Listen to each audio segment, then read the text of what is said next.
फ्रांसीसी क्रांति 18वीं सदी के उत्तरार्ध में फ्रांसीसी समाज जीने का संघर्ष।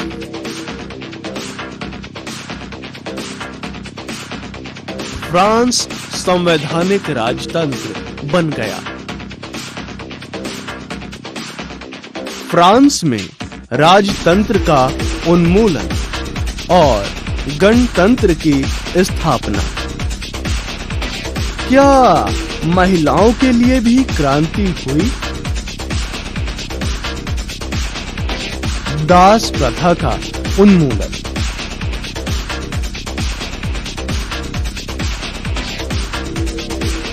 फ्रांसीसी क्रांति 14 जुलाई की सुबह पेरिस नगर में आतंक का माहौल था।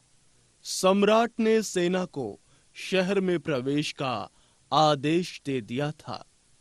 चारों ओर यह अफवाह थी कि वह सेना को नागरिकों पर गोलियां चलाने का आदेश देने वाला है।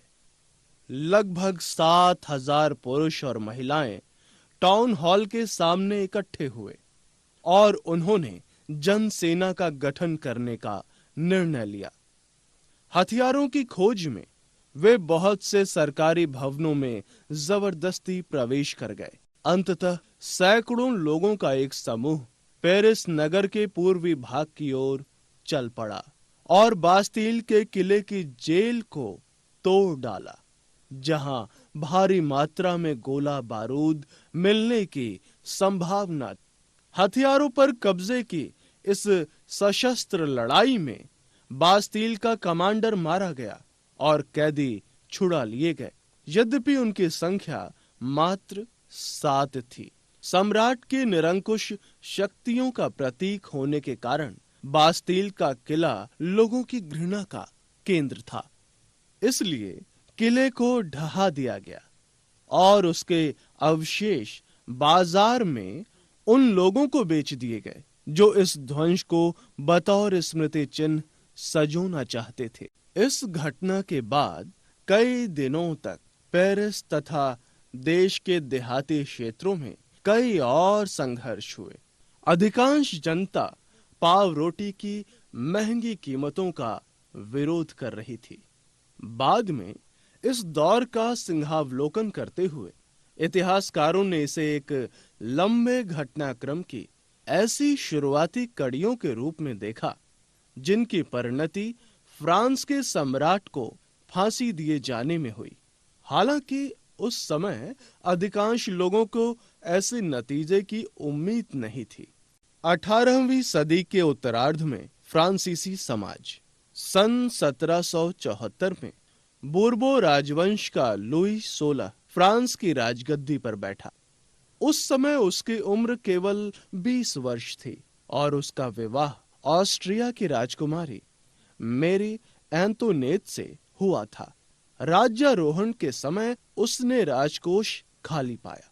लंबे समय तक चले युद्धों के कारण फ्रांस के वित्तीय संसाधन समाप्त हो चुके थे। बरसाई के विशाल महल और राज दरबार की शानो शौकत बनाए रखने फिजूल खर्ची का बोझ अलग से था।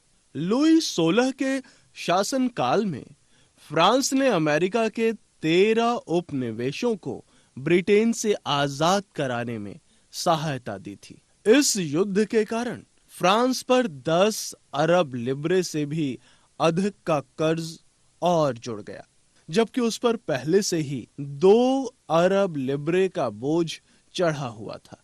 सरकार से कर्जदाता अब 10% ब्याज की मांग करने लगे थे।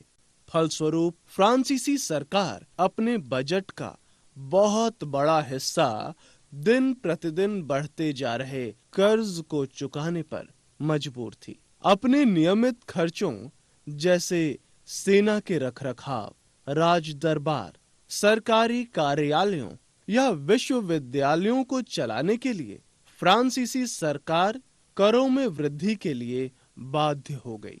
परंतु ये कदम भी काफी नहीं था। 18वीं सदी में फ्रांसीसी समाज 3 स्टेट्स में बटा था।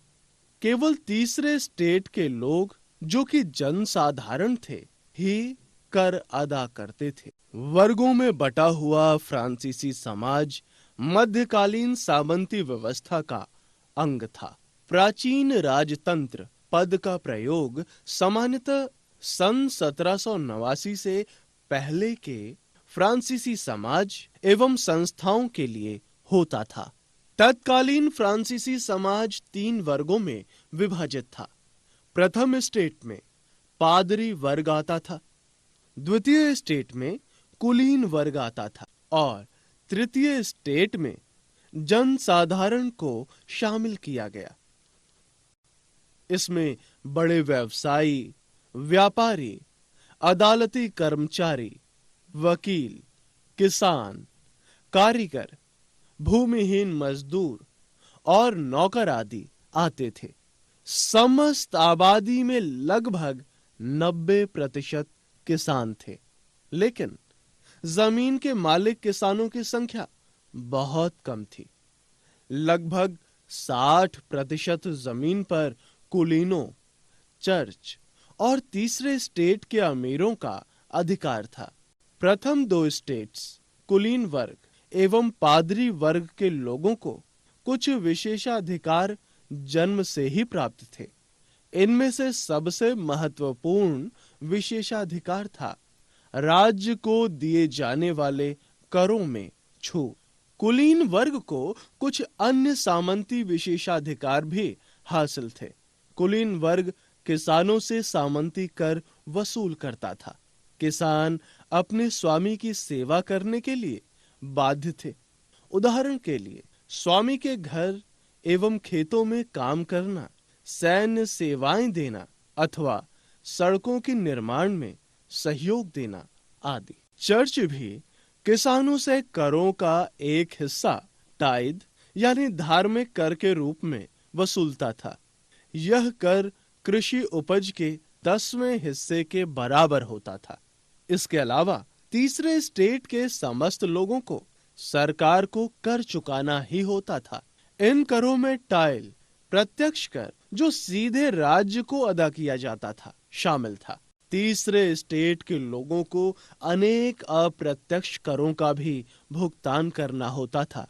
अप्रत्यक्ष कर नमक और तंबाकू जैसी रोज उपयोग की जाने वाली वस्तुओं पर लगाया जाता था।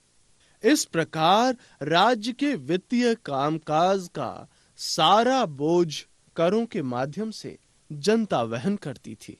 जीने का संघर्ष। फ्रांस की जनसंख्या सन 1715 में 2.3 करोड़ थी, जो सन 1789 में बढ़कर 2.8 करोड़ हो गई। परिणामतः अनाज उत्पादन की तुलना में उसकी मांग काफी तेजी से बढ़ी। अधिकांश लोगों के मुख्य खाद्य पाव रोटी की कीमत में तेजी से वृद्धि हुई। अधिकांश श्रमिक कारखानों में मजदूरी करते थे और उनकी मजदूरी मालिक तय करते थे, लेकिन मजदूरी महंगाई की दर से नहीं बढ़ रही थी। फलस्वरूप अमीर गरीब की खाई चौड़ी होती गई। स्थितियां तब और अधिक खराब हो जाती थीं, जब सूखे या ओले के प्रकोप से पैदावार गिर जाती थी।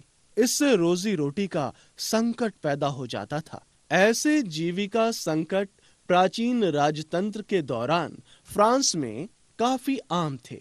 जीविका संकट से तात्पर्य उस चरम स्थिति से है जब जीवित रहने के न्यूनतम साधन भी खतरे में पड़ने लगते हैं।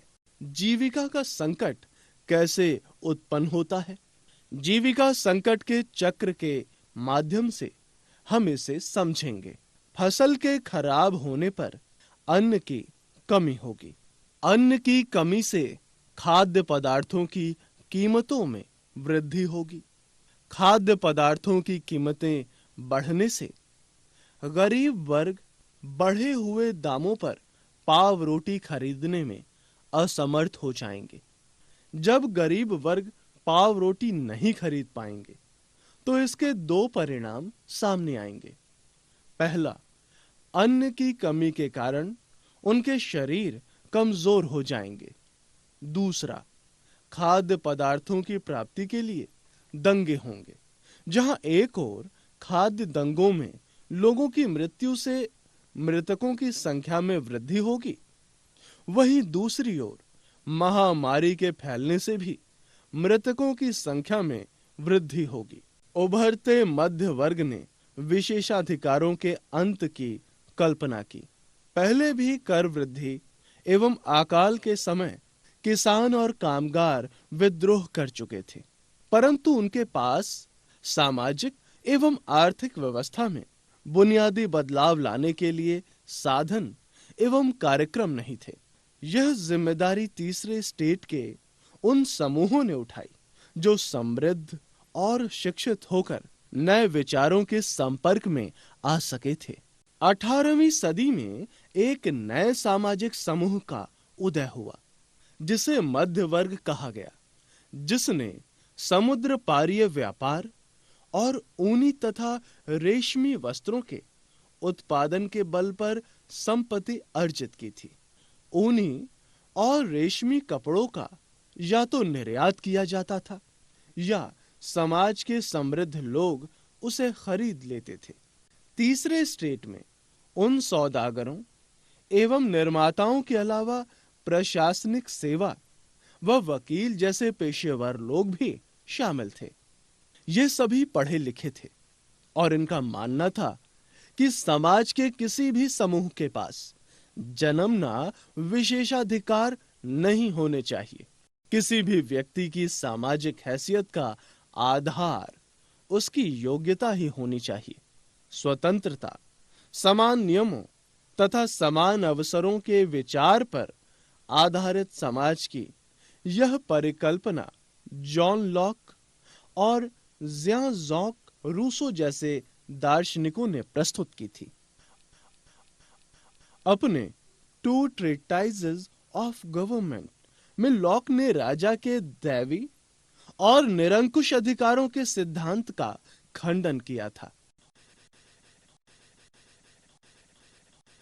रूसो ने इसी विचार को आगे बढ़ाते हुए जनता और उसके प्रतिनिधियों के बीच एक सामाजिक अनुबंध पर आधारित सरकार का प्रस्ताव रखा। मॉन्टेस्क्यू ने the spirit of the laws नामक रचना में सरकार के अंदर विधायिका, कार्यपालिका और न्यायपालिका के बीच सत्ता विभाजन की बात कही। जब संयुक्त राज्य अमेरिका में 13 उपनिवेशों ने ब्रिटेन से स्वयं को स्वतंत्र घोषित कर दिया, तो वहां इसी मॉडल की सरकार बनी। फ्रांस के राजनीतिक चिंतकों के लिए अमेरिकी संविधान और उसमें दी गई व्यक्तिगत अधिकारों की गारंटी प्रेरणा का एक महत्वपूर्ण स्रोत थी। दार्शनिकों के इन विचारों पर कॉफी हाउसों व सैलॉन की गोष्ठियों में गर्मागर्म बहस हुआ करती थी और पुस्तकों एवं अखबारों के माध्यम से इनका व्यापक प्रचार प्रसार होता था। पुस्तकों एवं अखबारों को लोगों के बीच जोर से पढ़ा जाता था ताकि अनपढ़ भी उन्हें समझ सकें। इसी समय लुई 16 द्वारा राज्य के खर्चों को पूरा करने के लिए फिर से कर लगाए जाने की खबर से विशेषाधिकार वाली व्यवस्था के विरुद्ध गुस्सा भड़क उठा। प्राचीन राजतंत्र के अंतर्गत फ्रांसीसी सम्राट अपनी इच्छा से कर नहीं लगा सकता था। कर लगाने के लिए सम्राट को स्टेट्स जनरल यानी प्रतिनिधि सभा की बैठक बुलाकर नए करों के अपने प्रस्ताव पर मंजूरी लेनी पड़ती थी। स्टेट्स जनरल एक राजनीतिक संस्था थी जिसमें तीनों स्टेट अपने अपने प्रतिनिधि भेजते थे, लेकिन सम्राट ही ये निर्णय करता था कि इस संस्था की बैठक कब बुलाई जाए। इसकी अंतिम बैठक सन 1614 में बुलाई गई थी। फ्रांसीसी सम्राट लुई 16वें ने 175 वर्षों के बाद 5 मई 1789 को नए करों के प्रस्ताव के अनुमोदन के लिए स्टेट्स जनरल की बैठक बुलाई। पहले और दूसरे स्टेट ने इस बैठक में अपने 300 प्रतिनिधि भेजे, जो आमने सामने की कतारों में बैठाए गए। तीसरे स्टेट के 1600 प्रतिनिधि उनके पीछे खड़े किए गए। तीसरे स्टेट का प्रतिनिधित्व इसके अपेक्षाकृत समृद्ध एवं शिक्षित वर्ग कर रहे थे। किसानों, महिलाओं एवं कारीगरों का सभा में प्रवेश वर्जित था। फिर भी लगभग 40,000 पत्रों के माध्यम से उनके शिकायतों एवं मांगों की सूची बनाई गई, जिसे प्रतिनिधि अपने साथ लेकर आए थे। स्टेट्स जनरल के नियमों के अनुसार प्रत्येक वर्ग को एक मत देने का अधिकार था। इस बार लुई 16 इसी प्रथा का पालन करने के लिए दृढ़ प्रतिज्ञ था, परंतु तीसरे वर्ग के प्रतिनिधियों ने मांग रखी कि इस बार पूरी सभा द्वारा मतदान कराया जाना चाहिए, जिसमें प्रत्येक सदस्य को एक मत देने का अधिकार होगा। ये एक लोकतांत्रिक सिद्धांत था, जिसे उदाहरण के रूप में रूसो ने अपनी पुस्तक सामाजिक संविदा द सोशल कॉन्ट्रैक्ट में प्रस्तुत किया था। जब सम्राट ने इस प्रस्ताव को अस्वीकार कर दिया, तो तीसरे स्टेट के प्रतिनिधि विरोध व्यक्त करते हुए सभा से बाहर चले गए। तीसरे स्टेट के प्रतिनिधि स्वयं को संपूर्ण फ्रांसीसी राष्ट्र का प्रवक्ता मानते थे। 20 जून 1789 को ये प्रतिनिधि बरसाए के इंडोर टेनिस कोर्ट में इकट्ठे हुए। उन्होंने स्वयं को नेशनल असेंबली घोषित कर दिया और शपथ ली कि जब तक सम्राट की शक्तियों को कम करने वाला संविधान तैयार नहीं किया जाएगा, तब तक असेंबली भंग नहीं होगी। यह शपथ टेनिस कोर्ट की शपथ के नाम से जानी जाती है। इनका नेतृत्व मिराबेओ और आबेसिये ने किया। मिराबेओ का जन्म कुलीन परिवार में हुआ था, लेकिन वह सामंती विशेषाधिकारों वाले समाज को खत्म करने की जरूरत से सहमत था। उसने एक पत्रिका निकाली और बरसाए में जुटी भीड़ के समक्ष जोरदार भाषण भी दिए। आबेसिये मूलतः पादरी था और उसने तीसरा स्टेट क्या है नामक एक अत्यंत प्रभावशाली प्रचार पुस्तिका यानी पैम्फलेट लिखी। जिस समय नेशनल असेंबली संविधान का प्रारूप तैयार करने में व्यस्त थी, पूरा फ्रांस आंदोलित हो रहा था। भयंकर सर्दी के कारण फसल नष्ट होने से पाव रोटी की कीमतें आसमान छू रही थीं। बेकरी मालिकों ने जमाखोरी प्रारंभ कर दी। दूसरी ओर सम्राट ने सेना को पेरिस में प्रवेश करने का आदेश दे दिया था। भीड़ ने क्रोधित होकर 14 जुलाई 1789 को बास्तील के किले पर धावा बोलकर उसे नेस्तनाबूद कर दिया। ग्रामीण क्षेत्रों में गांव-गांव ये अफवाह फैल गई कि जागीरों के मालिकों ने किराए पर लठैतों, लुटेरों के गिरोह बुला लिए हैं, जो पक्की फसलों को नष्ट करने निकल पड़े हैं। कई जिलों में भय से आक्रांत होकर किसानों ने कुदालों और बेलचों से ग्रामीण किलों पर आक्रमण कर दिए। उन्होंने अन्न भंडारों को लूट लिया और लगान संबंधी दस्तावेजों को जलाकर राख कर दिया। कुलीन बड़ी संख्या में जागीरें छोड़कर भाग गए। बहुत से कुलीनों ने तो पड़ोसी देशों में जाकर शरण ली। अपनी विद्रोही प्रजा की शक्ति का अनुमान करके लुई 16 ने अंततः नेशनल असेंबली को मान्यता दे दी और यह भी मान लिया कि उसकी सत्ता पर अब संविधान का नियंत्रण होगा। 4 अगस्त 1789 की रात को असेंबली ने करों, कर्तव्यों और बंधनों वाली सामंती व्यवस्था के उन्मूलन का आदेश पारित किया।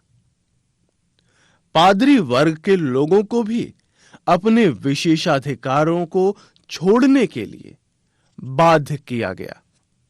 धार्मिक कर खत्म कर दिया गया और चर्च के स्वामित्व वाली भूमि जब्त कर ली गई। इस प्रकार कम से कम 20 अरब लिब्रे की संपत्ति सरकार को प्राप्त हुई। लिब्रे फ्रांस की मुद्रा थी, जिसे 1794 में समाप्त कर दिया गया था। फ्रांस संवैधानिक राजतंत्र बन गया। नेशनल असेंबली ने सन 1791 में संविधान का प्रारूप तैयार कर दिया था। इसका मुख्य उद्देश्य था सम्राट की शक्तियों को सीमित करना।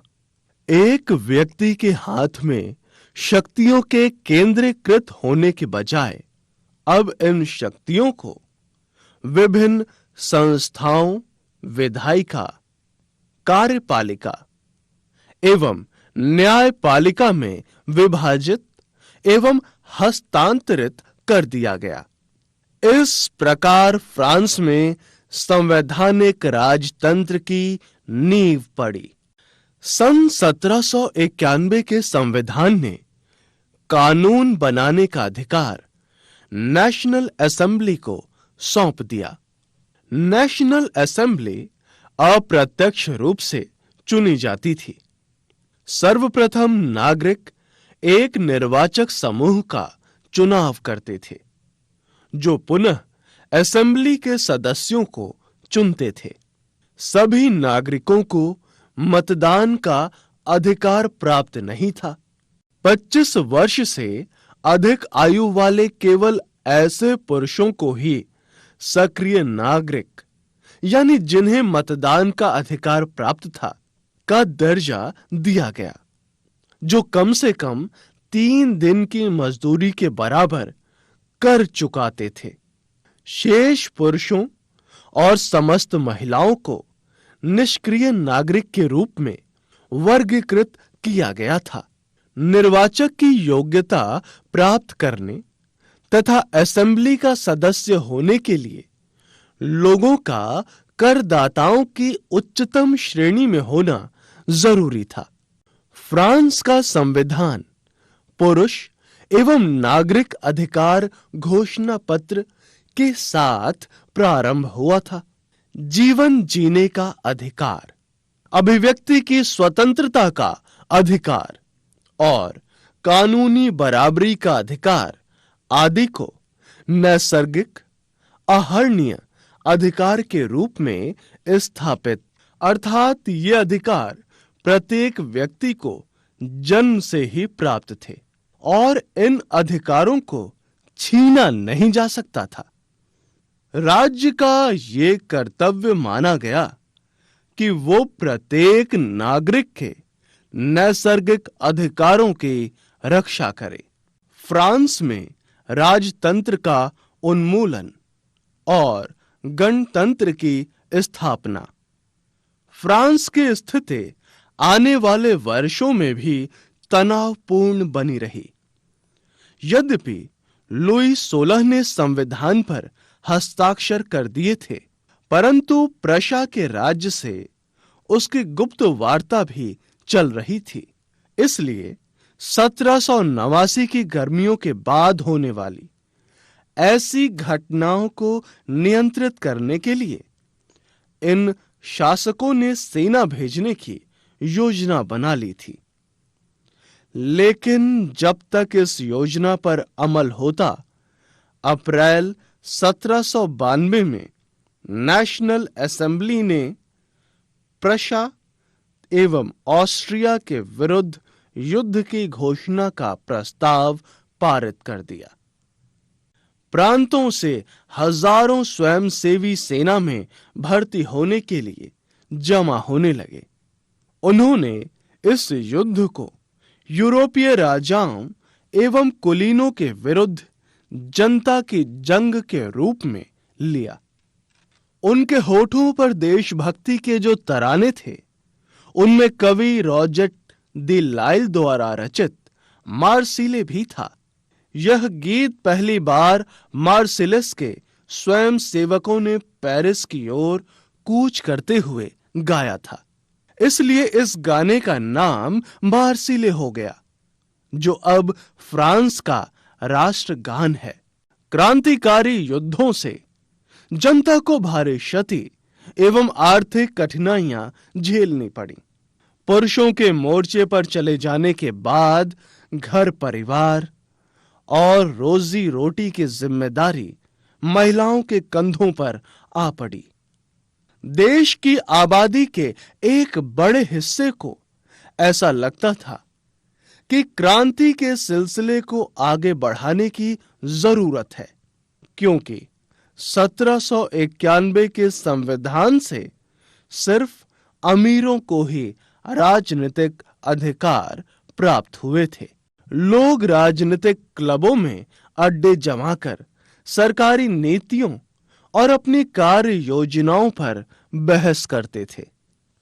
इनमें से जैकोबिन क्लब सबसे सफल था, जिसका नाम पेरिस के भूतपूर्व कॉन्वेंट ऑफ सेंट जैकब के नाम पर पड़ा था, जो अब इस राजनीतिक समूह का अड्डा बन गया था। इस पूरी अवधि में महिलाएं भी सक्रिय थी और उन्होंने अपने क्लब बना लिए थे। जैकोबिन क्लब के सदस्य मुख्यतः समाज के कम समृद्ध हिस्से से आते थे। इनमें छोटे दुकानदार और कारीगर, जैसे जूता बनाने वाले, पेस्ट्री बनाने वाले, घड़ी साज, छपाई करने वाले, नौकर व दिहाड़ी पर काम करने वाले मजदूर शामिल होते थे। उनका नेता मैक्समिलियन रोबेस्पियर था। जैकोबिनों के एक बड़े वर्ग ने गोदी कामकारों की तरह धारीदार लंबी पतलून पहनने का निर्णय किया। ऐसा उन्होंने समाज के फैशन परस्त वर्ग, खास तौर से घुटने तक पहनने वाले ब्रीचेस यानी घुटन्ना पहनने वाले कुलीनों से खुद को अलग करने के लिए किया। यह ब्रीचेस पहनने वाले कुलीनों की सत्ता समाप्ति के ऐलान का उनका तरीका था। इसलिए जैकोबिनों को सॉ कुलांत के नाम से जाना गया, जिसका आर्थिक शब्द होता है बिना घुटनने वाला। सॉ कुलांत पुरुष लाल रंग की टोपी भी पहनते थे, जो स्वतंत्रता का प्रतीक थी, लेकिन महिलाओं को ऐसा करने की अनुमति नहीं थी। सन 1792 की गर्मियों में जैकोबिनों ने खाद्य पदार्थों की महंगाई एवं अभाव से नाराज पेरिस वासियों को लेकर 10 अगस्त को ट्यूलेरिये के महल पर हमला कर राजा को बंधक बना लिया। असेंबली ने शाही परिवार को जेल में डाल देने का प्रस्ताव पारित किया। नए चुनाव कराए गए। 21 वर्ष से अधिक उम्र वाले सभी पुरुषों, चाहे उनके पास संपत्ति हो या नहीं, को मतदान का अधिकार दिया गया। नवनिर्वाचित असेंबली को कन्वेंशन का नाम दिया गया।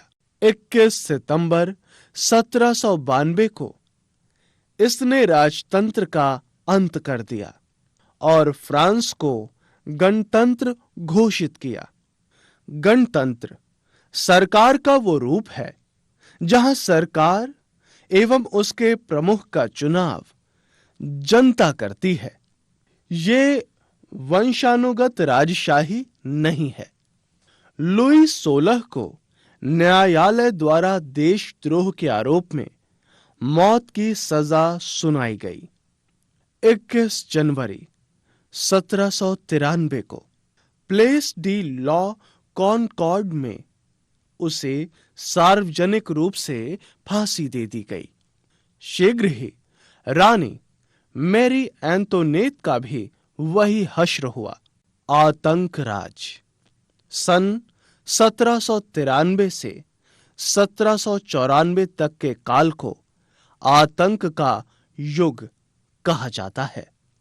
रोबेस्पियर ने नियंत्रण एवं दंड की नीति अपनाई। उसने गणतंत्र के शत्रुओं को गिरफ्तार कर जेल में डाल दिया और एक क्रांतिकारी न्यायालय द्वारा उन पर मुकदमा चलाया गया। गणतंत्र के शत्रुओं में शामिल थे कुलीन एवं पादरी, अन्य राजनीतिक दलों के सदस्य, रोबेस्पियर से असहमति रखने वाले पार्टी के सदस्य आदि। यदि न्यायालय उन्हें दोषी पाता तो गिलोटिन पर चढ़ाकर उनका सिर कलम कर दिया जाता था। गिलोटिन 2 खंभों के बीच लटकते आरे वाली मशीन थी, जिस पर रखकर अपराधी का सिर धड़ से अलग कर दिया जाता था। इस मशीन का नाम उसके आविष्कारक डॉक्टर गिलोटिन के नाम पर पड़ा। रोबेस्पियर सरकार ने कानून बनाकर मजदूरी एवं कीमतों की अधिकतम सीमा तय कर दी। गोश्त एवं पाव रोटी की राशनिंग कर दी गई।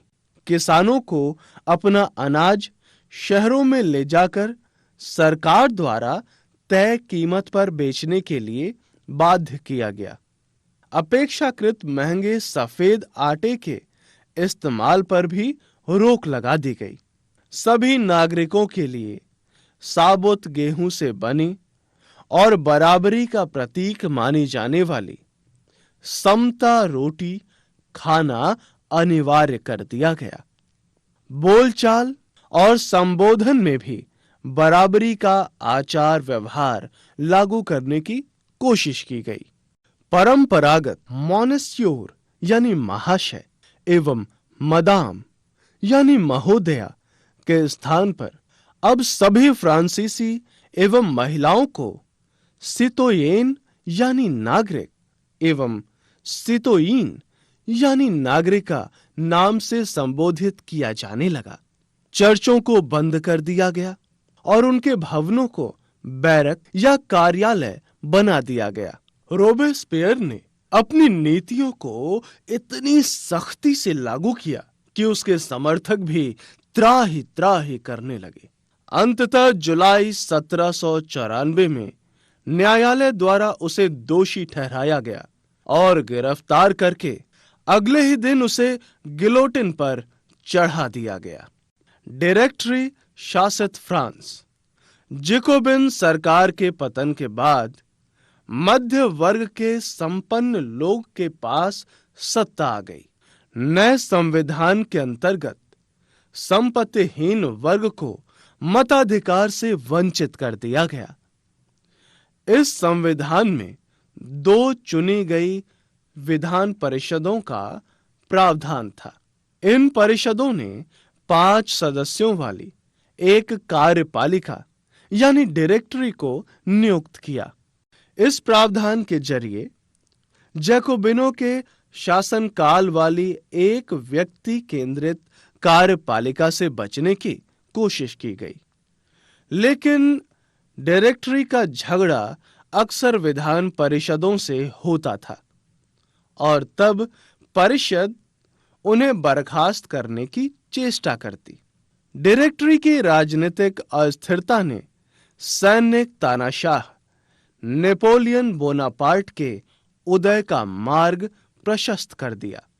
सरकार के स्वरूप में इन सभी परिवर्तनों के दौरान स्वतंत्रता, विधि सम्मत समानता और बंधुत्व प्रेरक आदर्श बने रहे। इन मूल्यों ने आगामी सदी में न सिर्फ फ्रांस बल्कि शेष यूरोप के राजनीतिक आंदोलनों को भी प्रेरित किया। क्या महिलाओं के लिए भी क्रांति हुई?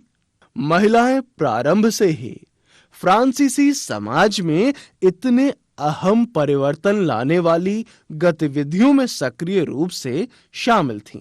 उन्हें यह आशा थी कि उनकी भागीदारी क्रांतिकारी सरकार को उनकी जीवन दशा सुधारने हेतु ठोस कदम उठाने हेतु प्रेरित करेगी। तीसरे स्टेट की अधिकांश महिलाएं जीवन निर्वाह के लिए काम करती थीं। वे सिलाई बुनाई, कपड़ों की धुलाई, फल फूल एवं सब्जियों की बिक्री अथवा संपन्न लोगों के घरों में काम करती थीं। अधिकांश महिलाओं के पास पढ़ाई लिखाई तथा व्यावसायिक प्रशिक्षण के अवसर नहीं थे। कामकाजी महिलाओं को अपने परिवार का पालन पोषण भी करना पड़ता था, जैसे खाना पकाना, पानी लाना, कतार में लगकर पाव रोटी लाना और बच्चों की देखरेख करना आदि। उनकी मजदूरी पुरुषों की तुलना में कम थी। महिलाओं ने अपने हितों का पक्ष रखने और उन पर चर्चा करने के लिए खुद के राजनीतिक क्लब शुरू किए और अखबार निकाले। फ्रांस के विभिन्न नगरों में महिलाओं के लगभग 60 क्लब मौजूद थे। इनमें the society of revolutionary and Republican women सबसे मशहूर था। उनकी एक प्रमुख मांग यह भी थी कि महिलाओं को पुरुषों के समान राजनीतिक अधिकार प्राप्त होने चाहिए। महिलाएं इस बात से निराश हुईं कि 1791 के संविधान में उन्हें निष्क्रिय नागरिक का दर्जा दिया गया था। महिलाओं ने मताधिकार, असेंबली के लिए चुने जाने तथा राजनीतिक पदों की मांग रखी। प्रारंभिक वर्षों में क्रांतिकारी सरकार ने महिलाओं के जीवन में सुधार लाने वाले कुछ कानून लागू किए। सभी लड़कियों के लिए स्कूली शिक्षा अनिवार्य कर दी गई। विवाह को स्वैच्छिक अनुबंध माना गया और नागरिक कानूनों के अंतर्गत उनका पंजीकरण किया जाने लगा। तलाक को कानूनी रूप दे दिया गया। अब महिलाएं व्यावसायिक प्रशिक्षण ले सकती थीं, कलाकार बन सकती थीं और छोटे-मोटे व्यवसाय चला सकती थीं। फिर भी राजनीतिक अधिकारों के लिए महिलाओं का संघर्ष जारी रहा। आतंक राज के दौरान सरकार ने महिला क्लबों को बंद किया, उनकी राजनीतिक गतिविधियों पर प्रतिबंध लगा दिया। कुछ को गिरफ्तार कर उन्हें फांसी भी दी गई। क्रांतिकारी आंदोलन के दौरान फ्रांसीसी महिलाओं की राजनीतिक सरगर्मियों की प्रेरक स्मृति के रूप में जिंदा रखा गया।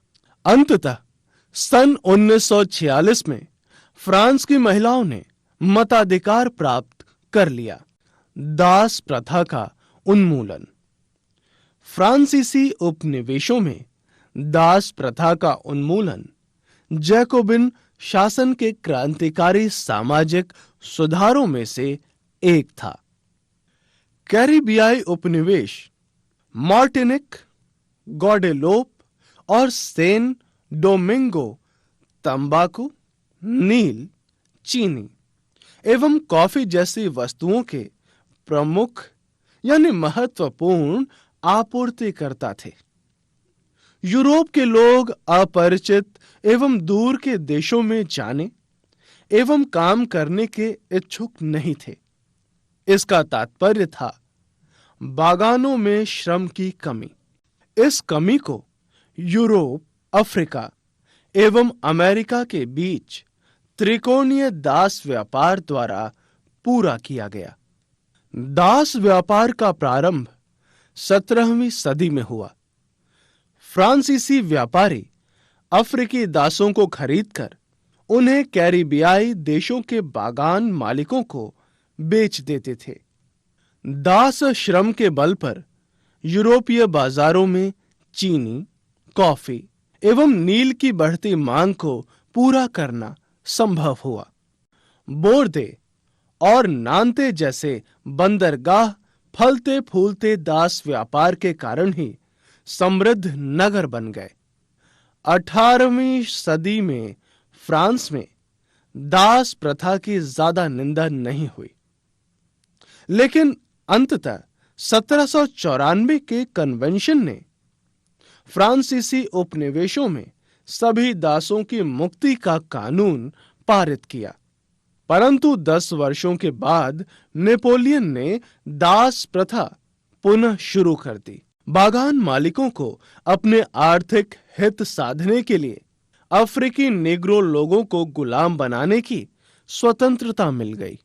फ्रांसीसी उपनिवेशों से अंतिम रूप से दास प्रथा का उन्मूलन 1848 में किया गया। क्रांति और रोजाना की जिंदगी। क्या राजनीति लोगों का पहनावा, उनकी बोलचाल अथवा उनके द्वारा पढ़ी जाने वाली पुस्तकों को बदल सकती है? सन 1789 से बाद के सालों में फ्रांस के पुरुषों, महिलाओं एवं बच्चों के जीवन में ऐसे अनेक परिवर्तन आए। क्रांतिकारी सरकारों ने कानून बनाकर स्वतंत्रता एवं समानता के आदर्शों को दैनिक जीवन में उतारने का प्रयास किया। बास्तील के पतन के बाद सन 1789 की गर्मियों में जो सबसे महत्वपूर्ण कानून अस्तित्व में आया वो था सेंसरशिप की समाप्ति।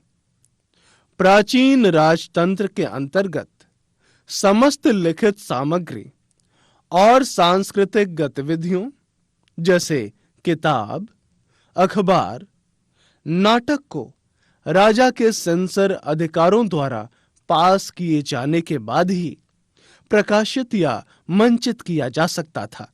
परंतु अब अधिकारों के घोषणा पत्र ने भाषण एवं अभिव्यक्ति की स्वतंत्रता को नैसर्गिक अधिकार घोषित कर दिया।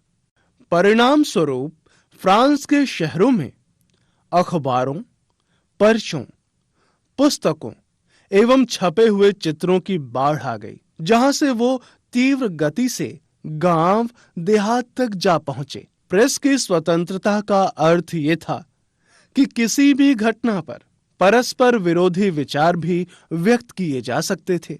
नाटक, संगीत और उत्सवी जुलूसों में असंख्य लोग जाने लगे। स्वतंत्रता एवं न्याय के बारे में राजनीतिज्ञों व दार्शनिकों के पांडित्यपूर्ण लेखन को समझने और उससे जोड़ने का ये लोकप्रिय तरीका था, क्योंकि किताबों को पढ़ना तो मुट्ठी भर शिक्षितों के लिए ही संभव था। सारांश: सन 1804 में नेपोलियन बोनापार्ट ने स्वयं को फ्रांस का सम्राट घोषित कर दिया। उसने पड़ोस के यूरोपीय देशों की विजय यात्रा शुरू की। उसने पुराने राजवंशों को हटाकर नए साम्राज्य बनाए और उनकी सत्ता अपने वंश के लोगों को सौंप दी। नेपोलियन स्वयं को यूरोप के आधुनिकीकरण का अग्रदूत मानता था। उसने निजी संपत्ति की सुरक्षा के कानून बनाए और दशमलव पद्धति पर आधारित नाप तौल की एक समान प्रणाली चलाई। प्रारंभ में बहुत सारे लोगों को नेपोलियन मुक्तिदाता लगता था और उससे जनता को स्वतंत्रता दिलाने की उम्मीद भी थी, परंतु शीघ्र ही उसकी सेनाओं को लोग हमलावर मानने लगे। आखिरकार 1815 में वाटरलू में नेपोलियन की हार हुई। यूरोप के बाकी हिस्सों में मुक्ति और आधुनिक कानून को फैलाने वाले उसके क्रांतिकारी उपायों का असर उसके मृत्यु के काफी समय बाद सामने आया।